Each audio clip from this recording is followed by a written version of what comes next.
40 plus hours of footage, 7 weeks of gameplay. This Penacony arc was long as hell, alright? You guys hyped this up. Had me thinking Penacony was gonna be like Fontaine Act 5 times a million. But the real question is, did it live up to those expectations? Keep watching to find out! But Penacony aside, I haven't seen you guys since last year. I'm sorry for how long I stalled this or any upload in general. Please take this monstrosity of a video as my sincere apology. But now, it's time to Penacony. So grab a snack and lock in! So where are we off to next, everyone? Well, actually, this occasion is a little special cause through the reputation we've now established, we, the Astral Express, have officially been invited to our first Met Gala. We're just that famous now, apparently. So this special Met Gala will be hosted by the family at Penacony. But what is Penacony? Well, let me educate you, of course. Penacony is located on the planet Azdana, which is not like the other planets, because they have this thing called the dreamscape where they basically dream for fun. But unfortunately, Dan Hung will not be joining us this time. But knowing him, he'll probably find a way to insert himself inside the storyline again anyways. But finally, Himiko is joining us! This had me excited, alright. I was low-key getting sick of her standing around acting like she's busy. I know damn well. So it's time to head out. But before we even get time to change into our outfits, we just glitch out the express. Where's the red carpet at? And immediately, this new lady just starts bossing us around. But since we're still a D-list celebrity, we start following the lady who's apparently a galaxy ranger and clearly a teleporter too, cause... And then we just start walking on the walls. What the hell? And now she's moving the wall? But it's fine because we soon end up in a room full of familiar faces such as Silver Wolf, Dr. Ratio, Ayato. I just feel so safe. But then out of nowhere, Mr. Keyhole welcomes us with a FNAF level jump scare. And then Acheron just starts interviewing me. Buddy, I do not know you, move on. I mean, she was so angry she started talking in red. I stuck to my principles and said no, but she must have gotten really offended by that because she started crying. And then I exploded. And then I cried.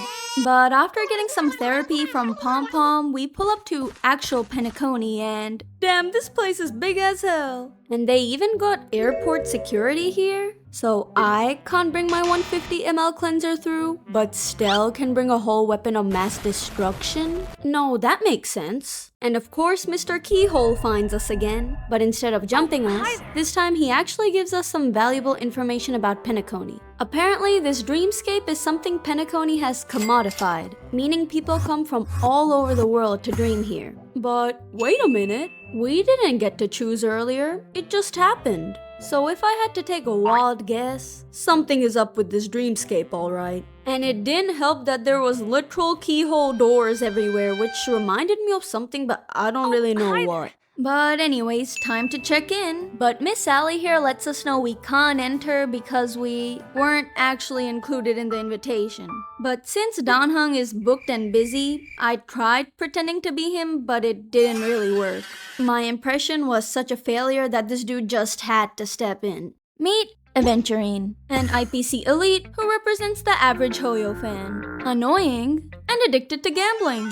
After giving us some unsolicited attitude, he just pays for my room and leaves us with these two. Meet Robin, a celebrity singer whose voice literally glitches. My hometown, but I left when I was older. Yeah, that's a robot right there. And meet Sunday. He's Robin's brother and one of the heads of the family. So after meeting this nation's roster, we head towards our rooms where the adults start theorizing. And to summarize their discussion, the family has sent out invitations to many different factions for the Charmony Festival. We know this, obviously, but Himiko reveals our invite in particular was a little strange.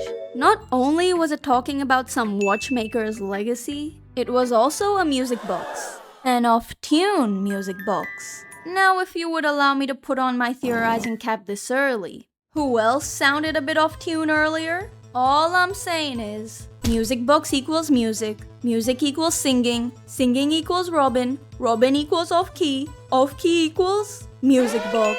What does this mean? I don't know, but there's a connection, and I'm keeping my eye on this family, alright? So after our long discussion, we head off to our room to rest, but why is adventure time in here? Just because you paid doesn't mean you can barge in, buddy.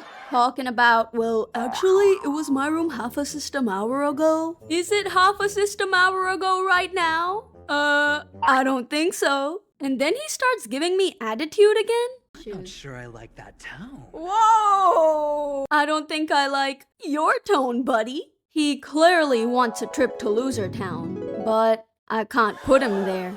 Because why is he so sassy with it? So after not only trespassing into my room, but being mean as hell, this man has the audacity to ask me for help. Like, get your ass out of here, adventurine! He claims the IPC needs to reclaim some things from Penacony, and if I help, I get great rewards such as the Preservation's Protection, which literally makes no sense because I already have that. But right as this MF is finally about to leave, MF Acheron waltzes right in claiming it's her room. Your room? Yeah, Venturine. My reaction too, buddy. Well, someone's getting fired. So after talking for approximately 5 years, she finally leaves. Peace and quiet. So after finishing up my fan meeting, we decide to finally check out this dreamscape, which apparently has 12 sectors, all with different themes kind of. But the one we're about to enter is the Golden Hour, which was low-key the only one that didn't sound boring as hell. So I guess Aventurine's lucky room was lucky after all. But now, it's time to enter the Golden Hour, everyone.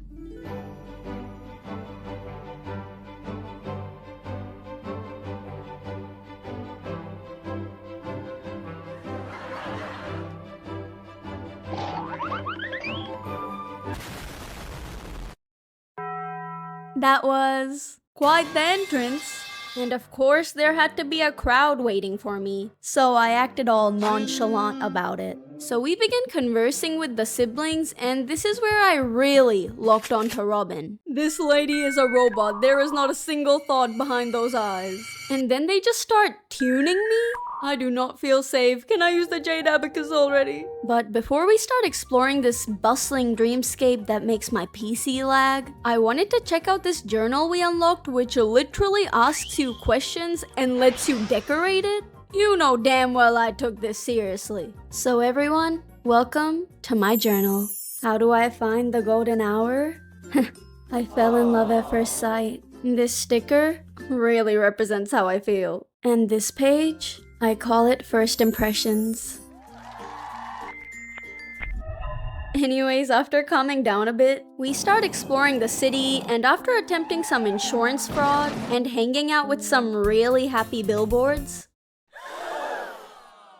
we head to this dreamscape store, which, I'm not gonna question. So basically, this store allows you to experience different dream bubbles, so we choose the Akavili one because we're trailblazers, durr. And it had this pretty cool feature where you can actually choose who voices the dream. So I was pondering between my two goats, but chat was literally spamming Himiko, and well...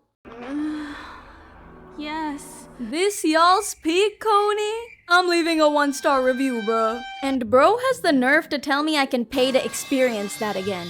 I think I need to be paid. I need compensation. But anyways, after experiencing some trauma, we run into Miss Firefly, aka the girl Hoyoverse themselves spoiled for me. So since I already knew this girl was gonna turn into a robot somehow, I was clutching my purse in advance, alright. But basically, she's on the run from some Australian lads. Don't even think about running away. Who are trying to nab her down. But it's okay, because my Ruanmei finally decides to make his story debut. So since Gallagher is fire, he defends Firefly because, you know, fire sticks together. So the Aussies finally leave her alone. So time to learn about these new characters. Meet Gallagher, a member of the Bloodhound family, who are basically the police of the dreamscape. And this is Firefly, who's quite the multi-talented individual. She's a performer, a tour guide, a robot, and a track star. The LinkedIn must go crazy. But I gotta admit, this tour was pretty bad, Firefly. Your explanations are boring and you're running a marathon between stops. Slow down, girl, how many ops you got? The personal highlight of the tour for me was trying to hit her with the car, but unfortunately that did not work. And I guess that made her kinda upset because she ignored me for a good 30 seconds. But after she calmed down, we moved on to the next leg of the tour. Gambling! But you will not believe this. Why is Sampo here? Oh my god, get out! This is the worst thing that could have possibly happened, I think. And then he tries talking about some entertainment for grown-ups. You know what I had to do. After murdering Sampo, we launch ourselves to the adult entertainment in question. Brother, this is a kindergarten classroom. The bouncer is a kid. And bro outs himself as a regular here? Yeah, Gallagher. This one thanks. But more importantly, we see this really cool TV which we can apparently touch to go inside. So will we A. touch it? Touch it. Or perhaps, touch it!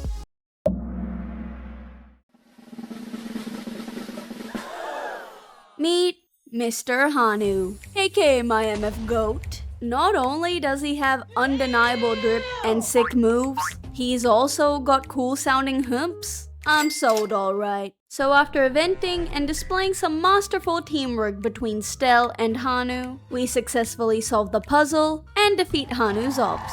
I did try to finish Penacony in Hanu form, but the game did unfortunately stop me, so... But as a reward, we finally unlocked our first 5-star piece. Time to roll this with the power of Hanu and aim for #1 Himiko in the world. It's gonna be great. Hanu, I hope you die. But you know, that was probably just a fluke. It happens sometimes, even to the goats. And now for some reason we're going inside of another dream bubble? This better be really good, Sampo.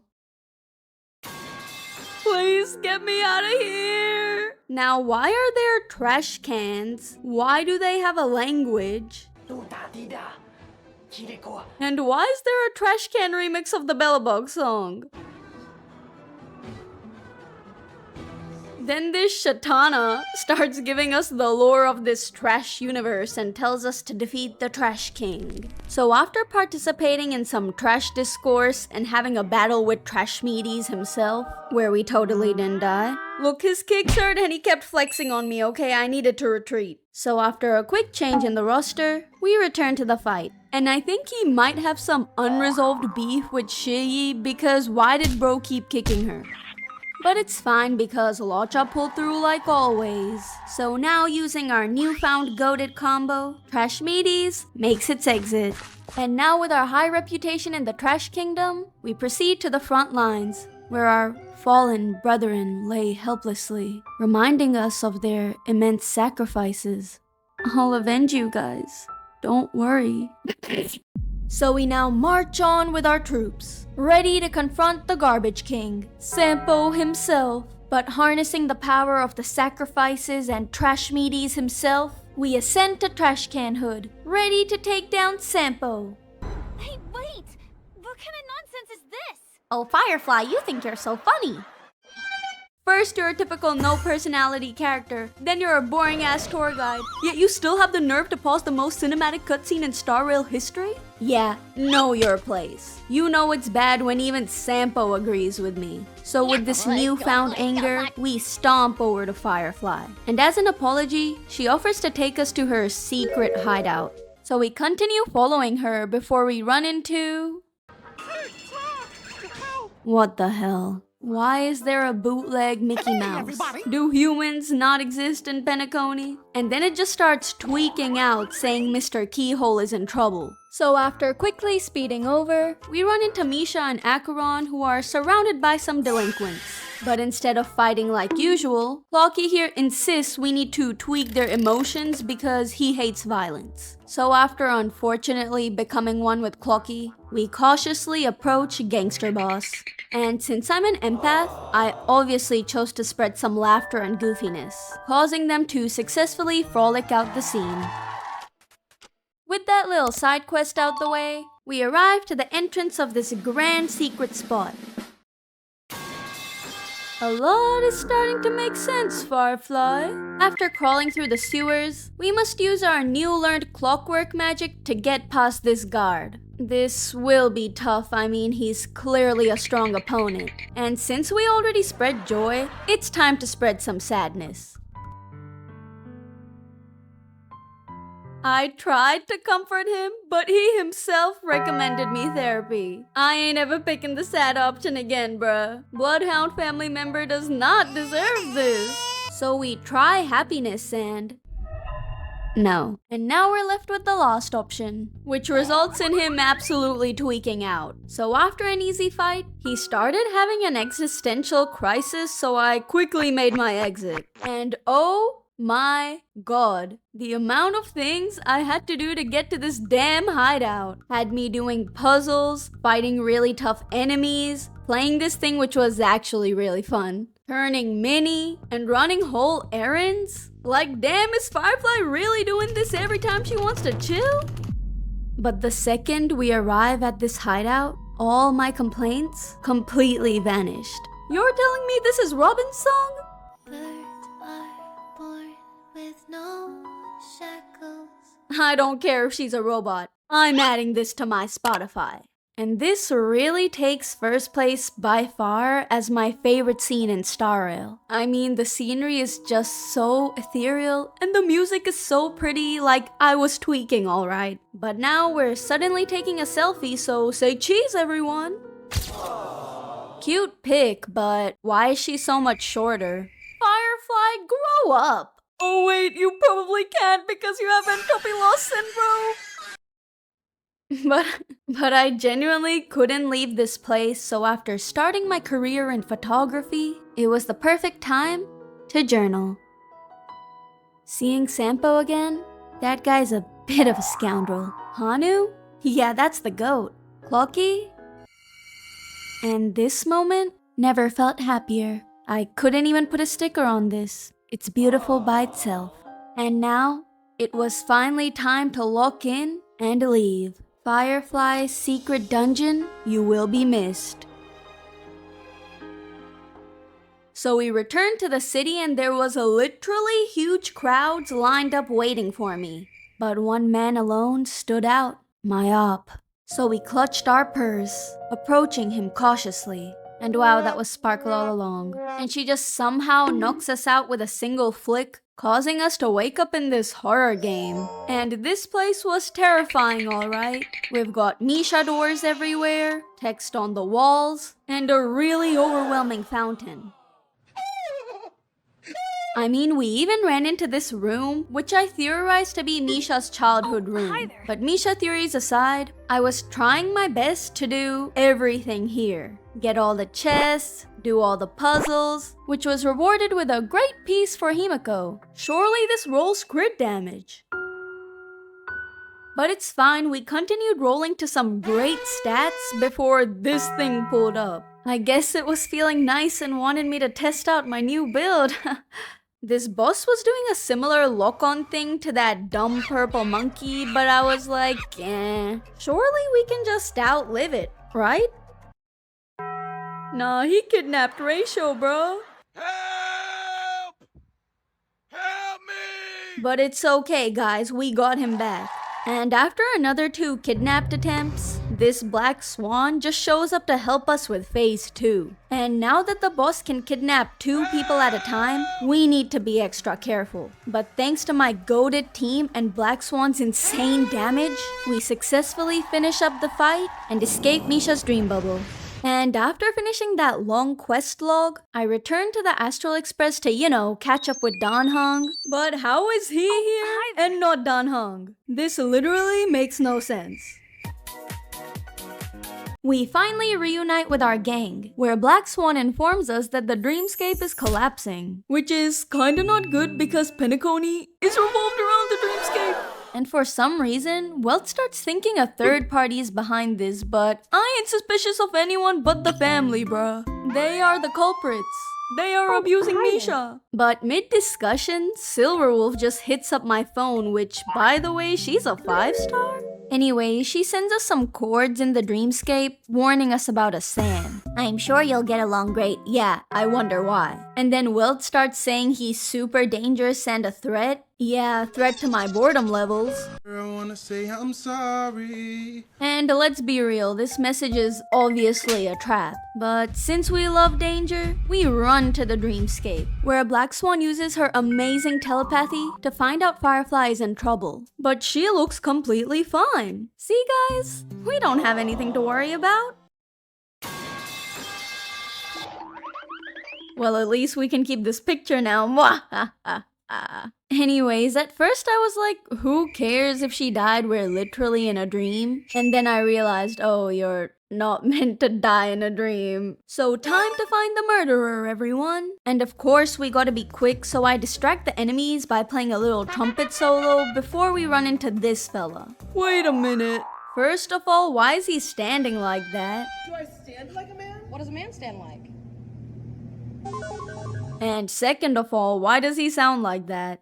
Leave now and nobody gets hurt. Buddy, you are not him. And now we're fighting this Sam dude? It said something about using skill points, so I guess it's time to show them how skilled we are, team.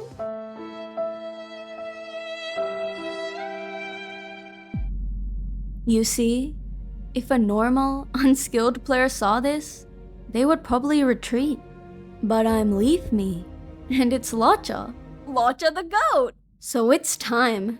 Time to prove to everyone that Lotcha is meta. And personally, I think it's really unfair that Sam kept doing like 5 moves in a row. It was getting scarily close, alright? But it's fine because 2 can play that game. Lotcha, pull out all your moves! But after going back and forth, we actually complete the fight. Lotcha once again proving that I made the right decision. I know potential when I see it. But I mean, this was one of the greatest feats in gaming history. Even Aventurine had to watch. Goat recognizes goat, what can I say? But let's calm down everybody and return to the actual story. So apparently, these two do not trust Acheron because she's actually an emanator. And you know it's a big deal because it's in the yellow font. But the thing is, I don't trust any of you hoes. Acheron is hiding things. Black Swan is literally trying to be my therapist and I don't see any qualifications. And Aventurine?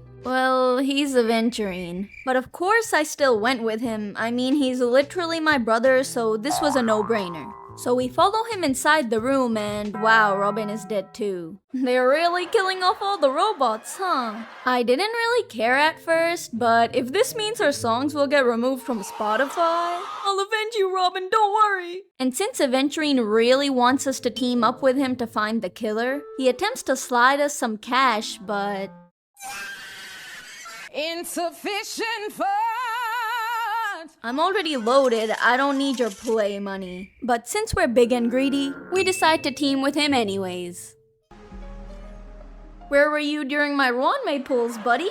And now he sends me 200k? Yeah, that's more like it. Now if you would like to transfer that to my real bank account, Aventurine. But anyways, we get to play as him? And see him as a baby? Is that Aventurine? This honestly made me kind of emotional because this was a pure Aventurine before the sassy gambling genes tarnished his brain. Also, I think Navia might be his mother because is this not her with an accent? But not water. Lightning, but not rain. And his sister sounds like Nahida. It is raining. No wonder this dude is the star of Penacony. He has a goated family. And a lot of things started to make sense here. He doesn't have a dad, didn't go to school, and was low-key raised in a cult. No wonder he's like this. But now that we're Aventurine himself, I was feeling a little confident. This level 64 dude? I can kill that. Which we actually did. It only took us 5 years, but we did it. And for our resilience, we were rewarded with the final piece I needed. And now my Himiko is finally on the right set. Beware, Rain. I'm coming for your spot. But back to Aventurine. He's on his way to attend a private fan meeting organized by Sunday. And Dr. Ratio will be joining us. So we continue making our way through the Oak Mansion before we run into another Hanu machine? You're telling me that wasn't a one-time occurrence? When are they making this man playable? Hoyo, please! So in the new 1.1 Hanu update, he can now hide in boxes and has a gun? Hoyoverse, you shouldn't have. He's gone rogue, someone please stop him! Anyways, after assassinating our target successfully, we accidentally kill Hanu. But it's okay though, we got our revenge. Anyways, thanks to Hanu's sacrifice, we get this thing which apparently connects to this thing and...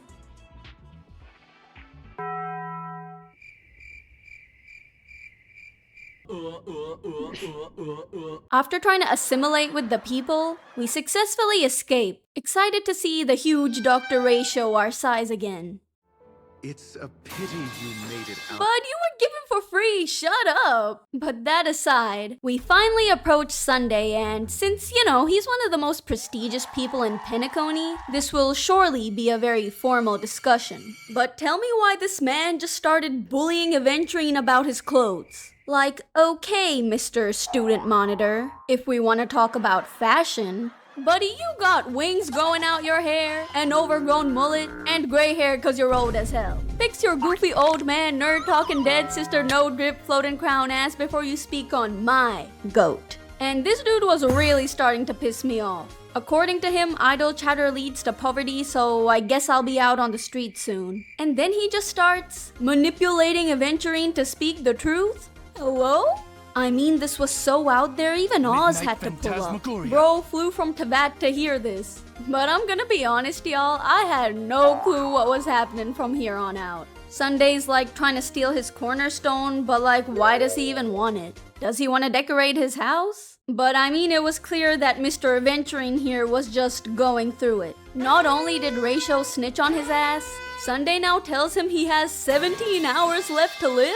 Personally, I think this man needs to be locked up, but that's just me. Also, like, why does he look like that? I'm sorry, I hate this MF so much. He doesn't even belong in Loser Town. He belongs like a level below that. But unfortunately, the Aventurine timeline comes to a pause as we return to Stell POV. Here, we return to the real reverie where we run into Topaz. And since we're finally reunited with the old friend, we go to look for Gallagher, of course. And on the way, we run into that guard again, which, I'm glad to see he's doing better, but someone must have tuned him with the sassy option while we were gone, cause... Get that hand off your hip, bro. Anyways, we finally get to Gallagher, who agrees to help us find this murderer. But instead of starting this urgent investigation, we cut to an insane yap fest where Acheron almost kills Will.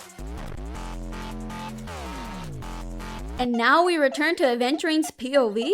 These POV shifts are making me dizzy. But what is Aventurine's goal now? Find the imposter who killed Firefly and Robin within 17 system hours. And now that Aventurine has absolutely nothing to lose, he kickstarts his street interviewing career to not much success. It was looking bad, the purple disease was getting stronger. Bro couldn't even escape it in the pause menu. But right as we approach our final interviewee, we die. Never mind, it was Sparkle. But in a crazy turn of events, we find out that Aventurine didn't actually want to start his YouTube Shorts career. He was just handing out fake gems to get Sparkle's attention. And it worked!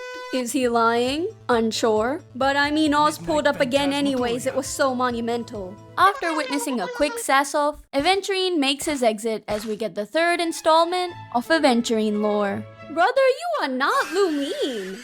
So last episode, we found out that literally everyone from Aventurine's planet died, except for him. But this part is somehow even more crazy because Aventurine used to be a slave. Slavery in Star Rail. Penacony is insane. And of course, the first question Aventurine asks in this unbelievably scary situation is his market value. Bro always has money on his mind, I can't. But apparently he's worth 60 tanbas, which in conversion is around 60 cents, so get to work in Aventurine. And while Aventurine is reminiscing on his trauma of being a literal slave, we're playing Bartender Simulator with Gallagher, of course. Making a drink worth more tanbas than Aventurine, probably, so... But I mean, we were having a good time until Gallagher randomly got really emo on us, talking about this Mikhail. So everyone, sit by the campfire while Mr. Gallagher tells us the story of Mikhail. Except let me tell you my theory first because I already know everything. So basically, Misha was born, but instead of naming him Mikhail, the family accidentally mistyped and wrote Misha instead. So because of that, they ended up hating him and locked him in that room, shoving keys in his eyes until they permanently turned into keyholes. So Mikhail is Misha and he needs our help to escape his keyhole room. That's actually the canon story, but let's listen to Gallagher's theory anyways. He tells us that the watchmaker and the family are enemies. And I thought the watchmaker was a goat, but according to Gallagher, he's the most shameful sin in the history of Penacony. Personally, I think someone else deserves that title, but go on. But then we ask him, Gallagher, what does this have to do with Mikhail? Well, guess what? Mikhail is the watchmaker. Does this not perfectly align with my theory? But we continue Gallagher's lore class as he reminds us that Penacony used to be a prison planet used by the IPC. And out of the many prisoners, there was one who actually managed to escape. And this person was... Hanu. Yes, Hanu is a person. And of course, even in reality, he's goated. Who's surprised? But wait a minute. If the watchmaker was Hanu's partner, then how can he be the biggest stain in Penacony's history? Did he mean to say the biggest goat? That must be a glitch. Can any Hoyo employees please sort that out? And since Gallagher knows so much about Penacony's history, March asks a fair question. I'm 13. Brother! And I thought I was delusional. And then he starts talking about some family, father, children. Gallagher, are you perhaps a member of the House of Hearth? I'm sorry, we definitely can't be friends then. But now that class is over, it's time for episode 4 of Aventurine lore. So in this installment, Slave Aventurine killed his master so he could have an audience with Miss Jade. What does he want from her? To speak to the manager, of course. And 30 tanbas, please. Then she says, 30 tanbas? The IPC can give you more. You can have all the tanbas you want. But unfortunately, episode 4 ended early because evil Aventurine crashed the party. I mean, he was just going to town with the insults. I think he used every trauma Aventurine has experienced. Like, bro, you were also worth 60 tanbas. Sit down. So not only do we have real Aventurine and evil Aventurine, we also unlocked Baby Bust, who is staring into my soul. Someone please help. And holy shit, Baby Bust is fast as hell. Slow down, lil bro, the catechins are not here. But anyways, this is where future Aventurine kinda clocks present Aventurine. All that suffering? Well, guess what? That was actually a part of his grand plan. Remember that cornerstone? Well, he actually pulled a double lie on Sunday because he turned in the Jade Stone instead of his Aventurine Stone. And this is totally not where I learned that Aventurine is a type of stone. So turns out Aventurine is a bit of an actor, one could say. But anyways, after berating us for an hour straight, evil Aventurine finally makes his exit, followed by a final goodbye to Baby Bust. So now that we've learned Aventurine's whole life story, it's Stell time, where Acheron will be accompanying us. Yay! But I guess Aventurine must have sensed my dread because he just starts speaking from the damn sky. Here he invites us to his show, and you best believe I'ma be there, front row and all. And after pondering my team lineup, we pull up, where Aventurine lets us know that we're the main star of the show. Why am I so important, Aventurine? Because I witnessed all 3 murders. But wait a minute, weren't there only 2 murders? Could you please elaborate on that? I actually trusted you, Aventurine. We chased down Baby Bust together. And then he just starts pointing at people saying who's gonna die. Ugly, ugly, ugly, ugly. Probably all broke and all. Don't threaten my queen, Aventurine. I know I placed you first, but know your place. And wow, we're actually fighting him. And the fact that his boss fight too includes gambling. His dedication is crazy. Literally, I suggest you get help, Aventurine. So after getting coined a few times, we successfully make it to stage 2 where things quickly went south. For some reason, I just wasn't understanding this mechanic. You need to hit as many things as possible, so yeah, bringing ratio was quite literally the worst option. And wow, this is so insanely hard to watch back, like what was I doing? So I pulled a much needed retreat to remotivate my team. Guys, Coach is right. If you want to win this, it's on us. Shut the fuck up. And now with Shiyi and Himiko on board, we make our return, ready to eat up. And now that I understand the intricacies of this fight, we speedrun to phase 2, where we strategically execute the Mara stroke while avoiding any skill point famines. And I mean, this team is so meta, they simply just could not stop winning. So we continue following this pattern until we reach victory. It's too easy, honestly. And then Aventurine has the nerve to start getting all emo on me. Buddy, you were just threatening to explode me. I'm glad your sister died, ho. But now that he has literally nothing left, he does what he knows best. Making it rain! But since Acheron is really against gambling, she locks in and just pauses time. And she's much better than me because I would have just picked up these coins and ran home, but no. She instead turns to her candy cane form, rejecting his coins and causing a nuclear level explosion.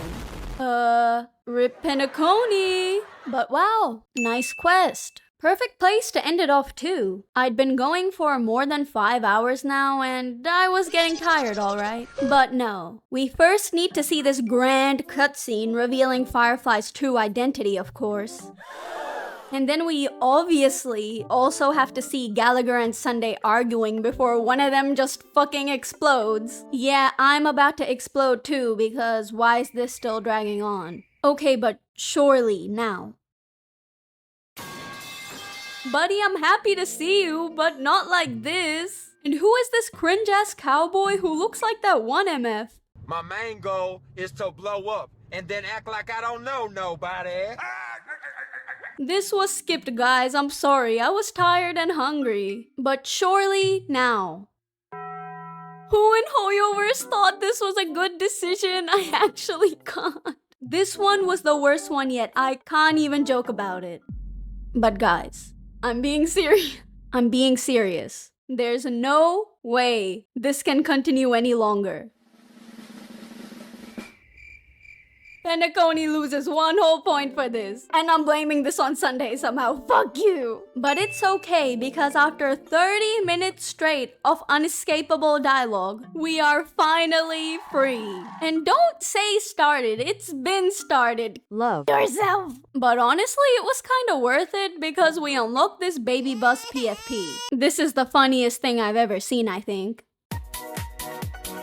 Before we start Act 3, it's time to upgrade our lacking roster. Now, there was a lot of options, but for some reason, my eyes just kept gravitating towards this one character. I don't really know why. And I'm not even gonna call this wishing. I basically just picked her up because I think we all remember my last endeavor. But Kafka ownership aside, it's time to lock back in. Now that we know Firefly isn't really dead, she reveals the truth of what actually happened back there. You know how you're meant to die when you get stabbed? Well, instead, she actually got TP'd to Penacony's hood. Then she quickly turned into Sam and rushed to the hotel trying to warn us, but she couldn't, resulting in the iconic Locha solo we saw. So now that we know that, we witness a flashback of Firefly and Blade. Personally, I would not feel safe being a passenger while Blade of all people is driving.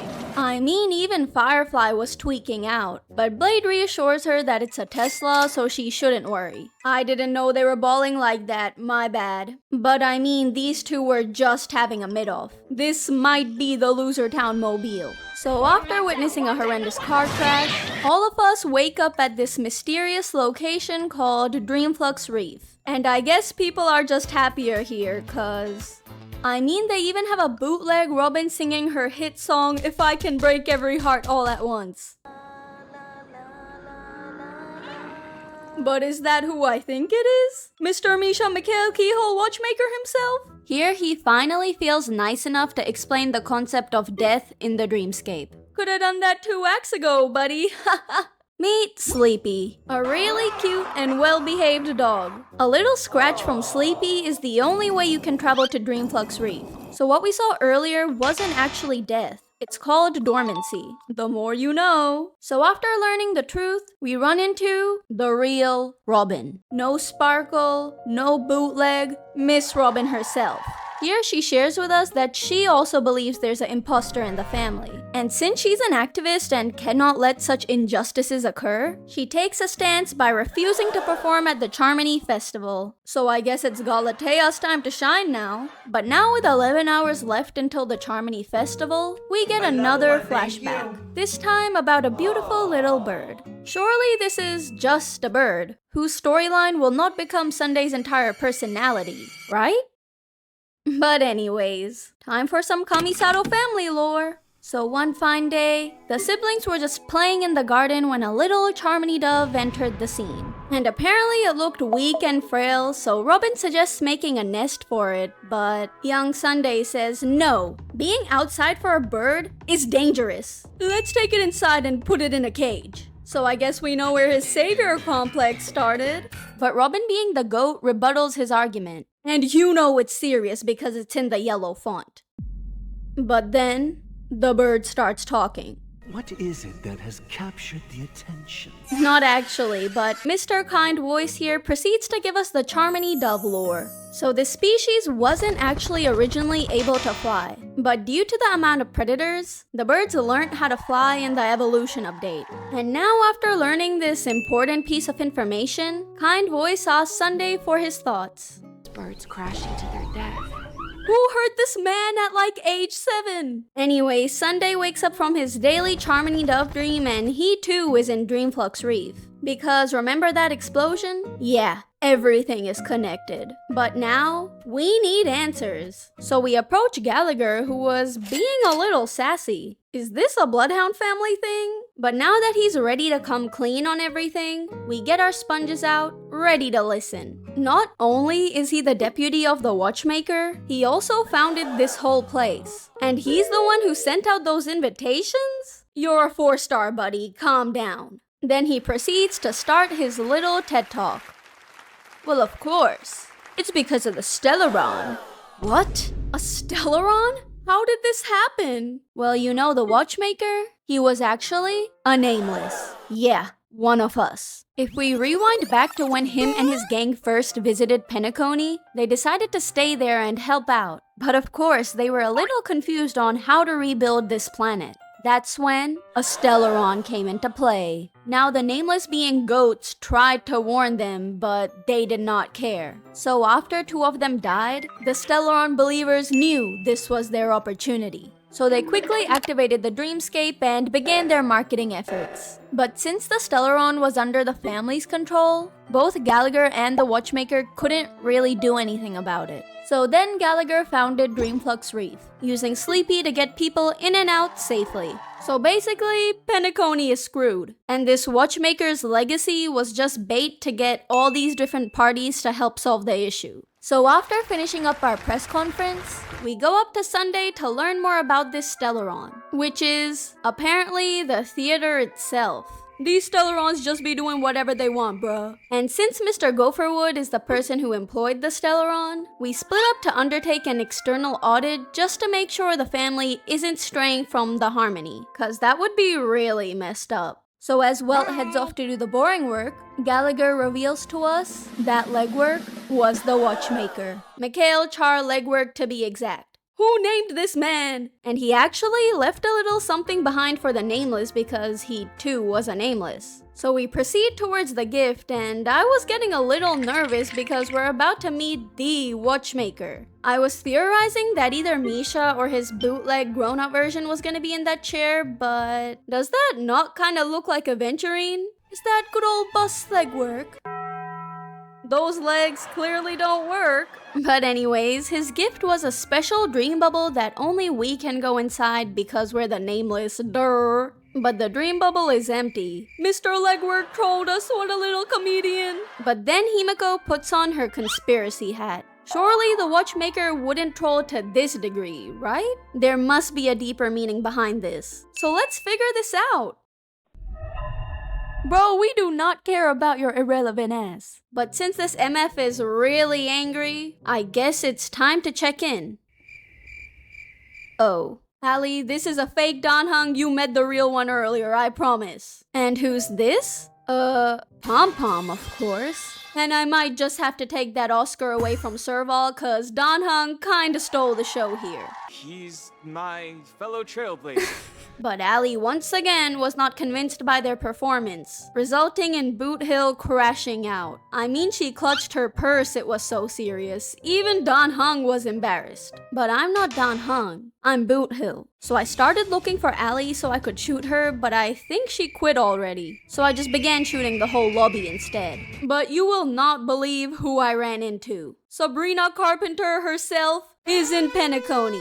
Looks like she's performing at the Charmony Festival since Robin can't. How nice of her to support small, struggling artists. And wow, now we're Sunday. Don't ask how we got here. Where he announces that the Charmony Festival will be cancelled. What about Sabrina then? She came out all the way. But with this heartbreaking news, we get an extension of the Charmony Dove lore. So due to young Sunday's persistence, they actually decided to keep the bird inside. Then in the future when Robin was leaving, they finally let the bird out. How many damn years did they keep this bird? But guess what? Sunday's worst fear actually came true.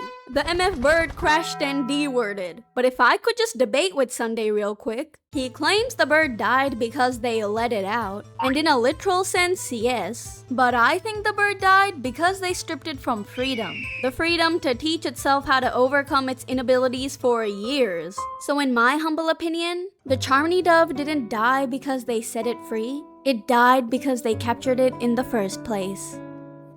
But enough with the philosophical discussion. It's time to return to Gang. Our goal? Find a way inside the Grand Theater, which March conveniently knows of a way to get inside of. So after snoozing through an acting contest with Firefly, the unbelievable occurs.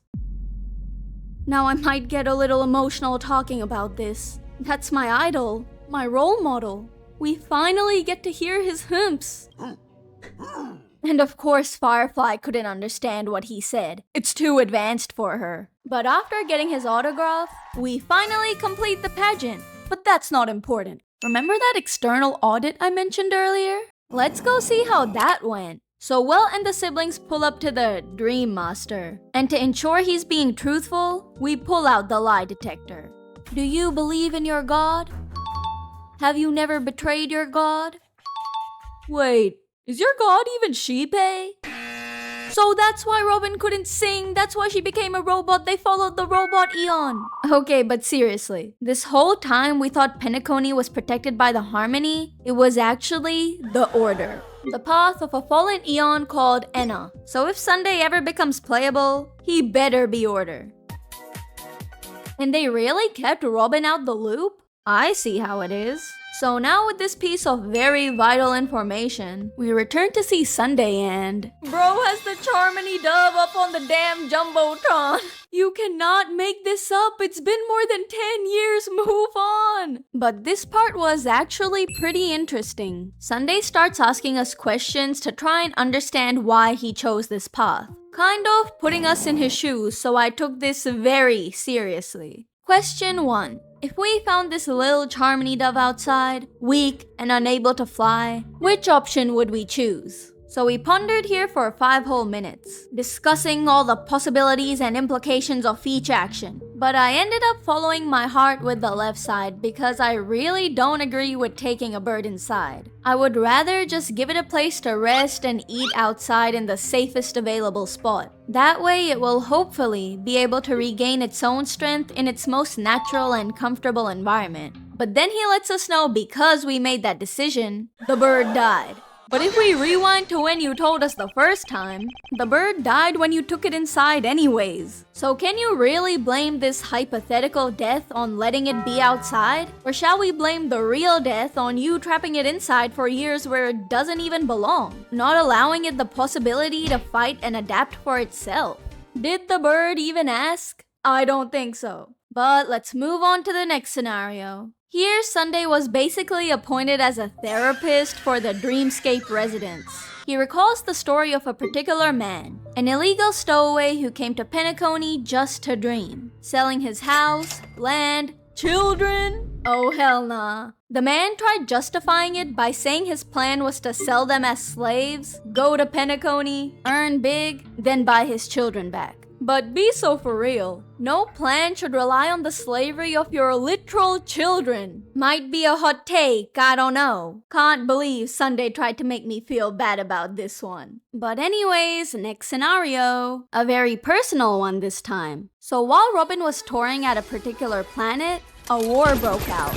But since Robin is an empath, she wanted to help, so she went to the front lines where in the process, she got shot. She thankfully recovered, but obviously still a big deal. So the question now, knowing all this, would we still have supported her journey on the path of harmony? And surprise, we spent way too long getting over-immersed in this question and pretending like it's real life.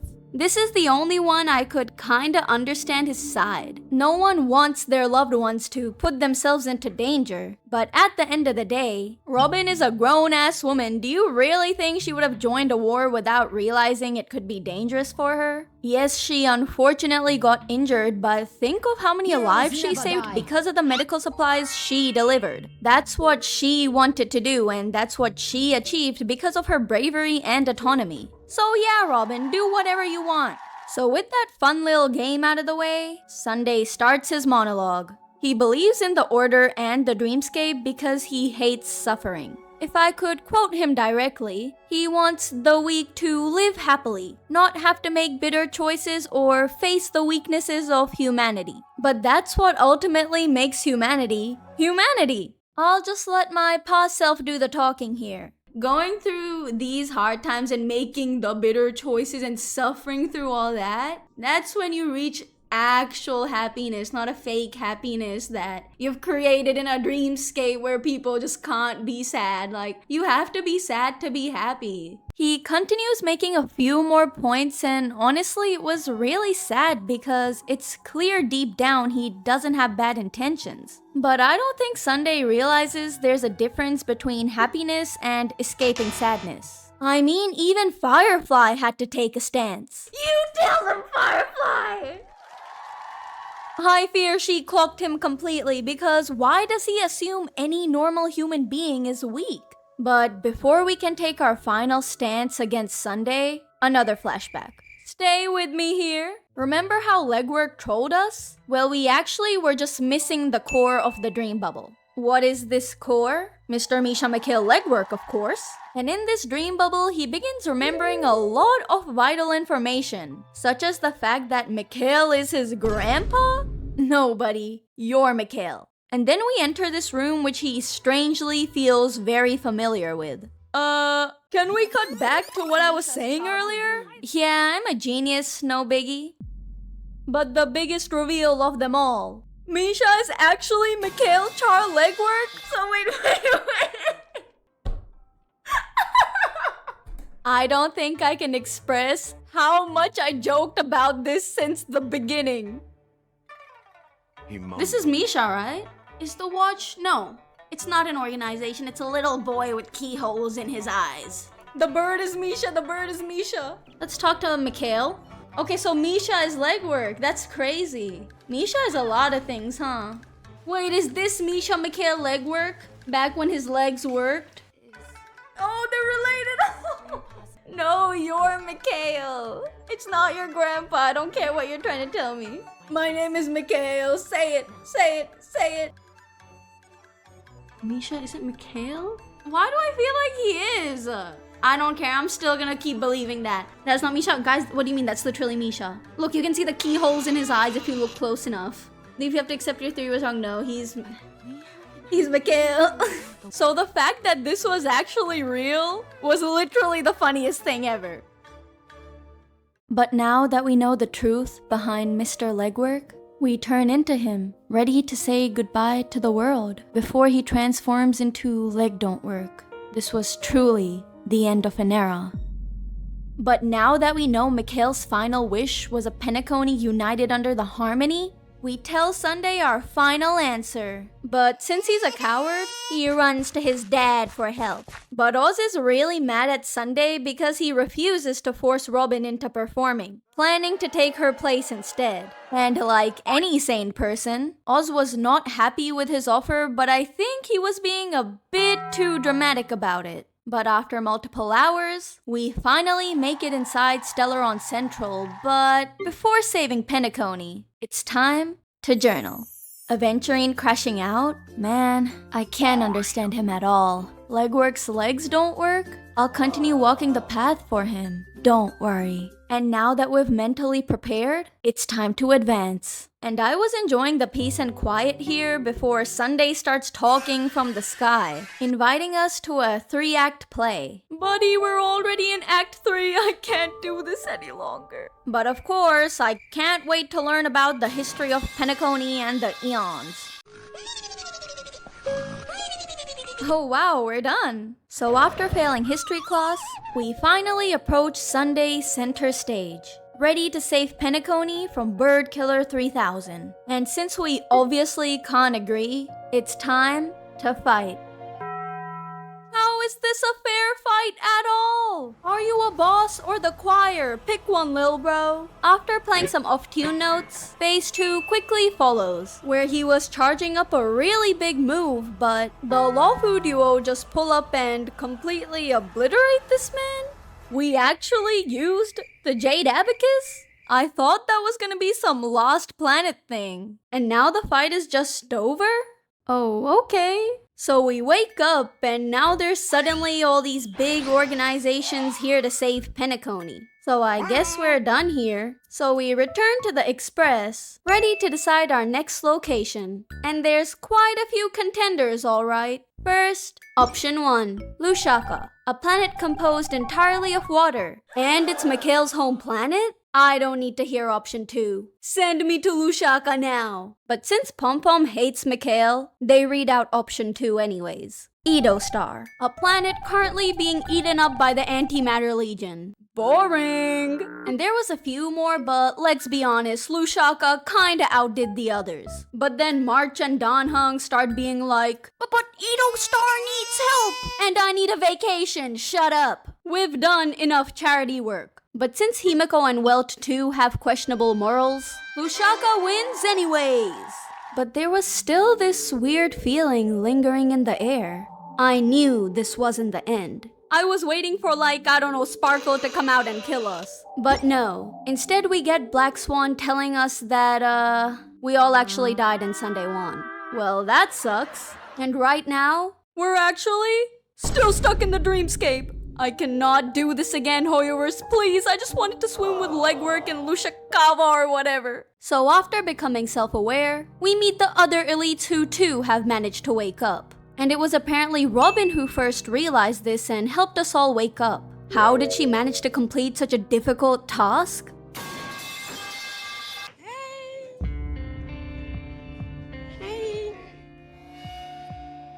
How y'all doing? But this time, it's the good ending. Because Sunday actually respects birds? So Robin knew something was wrong because he actually let the bird live. But now, we need to make everyone in Penacony want to wake up, which is obviously a very hard task. So Danhung suggests actually using the oath because what we saw earlier was just us dreaming. Why we were dreaming about Jingyuan? Unclear, but that's not important. What is important is Boot Hill finally doing something useful. So by using this relic with insane substats, Boot Hill will gather all the Galaxy Rangers, then Robin will sing her hit song, which will cue Acheron to step in and break the walls of Enna's dream. Boom, Penacony is saved, roll the real credits. But of course, nothing is that easy, so we prepare to finally take down this man. Who will be joining us for this task? Mother Himiko, obviously, Locha the Goat, is Serval because Ratio embarrassed me last time. And unfortunately, Harmony Trailblazer. I was forced to do this. I would never give up on Bat Trailblazer. Don't get it twisted. But come on, this lineup is basically Avengers level. So time to save Penacony, team! I'm sorry, you could not pay me to care about these scenes. Just shut up, Acheron, there I said it. I don't care. This dude was tweaking out over the rain asking me, why did the rain choose me? Buddy, that's called the weather. The rain does not care about you. Sorry, I got hacked, but I'm back. So now it's finally time to say goodbye to Acheron. Yes! I mean, no. Acheron. She tells us she won't be staying afterwards because she believes Penacony has enough heroes to save itself. And she's right. With folks like Bloodhound family member and underperforming journalist, the people of Penacony are truly resilient enough to save themselves. And I really do agree with her sentiment. It's time to guide the people of Penacony to save themselves, not do it for them. Someone could really use that mindset. But before she actually leaves, we get an Acheron name reveal. And the most fervent element amidst every tempest. That's my name. That's a really weird name, Acheron. Your parents might hate you, just a guess though. But now, it's time to save Penacony. And now that everyone has successfully completed their role, it's up to us to finish it off. So I harnessed the power of my team and Harmony Trailblazer, whose ult is so funny, like why are we breakdancing with Clocky in the middle of a grand battle? But my strategy? Play it safe. Healing even when it's not that necessary because I really didn't want anyone to die. But in the second phase, he did this big move, wiping out Locha and basically my entire team. It was over. Penacony was doomed. But you'll never believe it. A Charmony dove feather falls from heaven, healing us fully, taking care of us even in death. Truly, the star of Penacony. And then the Astral Express just rams into this man. Pom-Pom going a little crazy in there. But with the power of the Astral Express, Robin's fire song, and Stell's breakdancing, we kill this man with ease. That's the power of legwork, baby. Woo! But with Sunday successfully down, everyone watches as Enna's dream collapses. The people of Penacony finally awake. Roll the real credits, everyone! So with Sunday finally locked up, and the IPC making sure no more funny business happens, Penacony is finally over. We'll just ignore how no one knows about the Order or Sunday. We're used to it. But wow, that was long. If I were to give a review, I'd say it wasn't bad. Before I get booed off the stage, please let me speak my thoughts. I really loved the whole dreamscape concept, the writing of certain characters, the puzzles, even though me and Clocky have major beef. What? Can he not literally go like... Oh, okay, there. And the dissonance between Robin and Sunday, just to name a few. But as the quest continued, it felt like they kept expanding the story further than it needed to be. I don't know, I personally felt like a lot of it could have been saved for side quests or companion quests. I think it's because they were trying to develop so many complex storylines all at once, it lost cohesiveness for me. And in caveman terms, good part really good, but good part watered down by bad, too long part. But at the end of the day, I still had a lot of fun playing through Penacony and joking with chat about dumb stuff like Mikhail and Charmony Dove. It was truly the highlight. So my rating? I'll give it a 3.5. I liked playing through the Lawfu more personally. I was originally gonna give it a 3, but that extra 0.5 comes fully from the epilogue quest. I loved that quest, okay? We're close like that. It got its point across without being 7 hours. The cutscene was so beautiful. And it was just so interesting and silly, like more of this please. I think it's now my favorite quest so far. But anyways, Penacony aside, will I continue playing Star Rail? Of course. I actually played it quite a bit during the past few months and I've really been enjoying it. So now that I've actually had a good amount of playtime, I would like to end off by compiling my favorite things about Star Rail.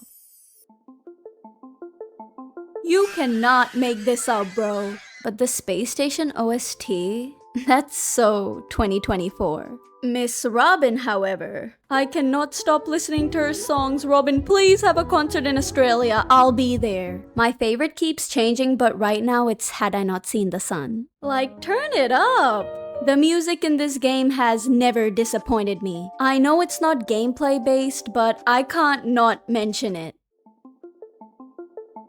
I have not yet done a companion quest I didn't enjoy. They just eat up so hard, dude. I actually haven't done much story since Penacony. I think I got kinda burnt out. But I did do the Serval one, which, surprise, was really good. But I mean, with a lineup like this, how can you go wrong?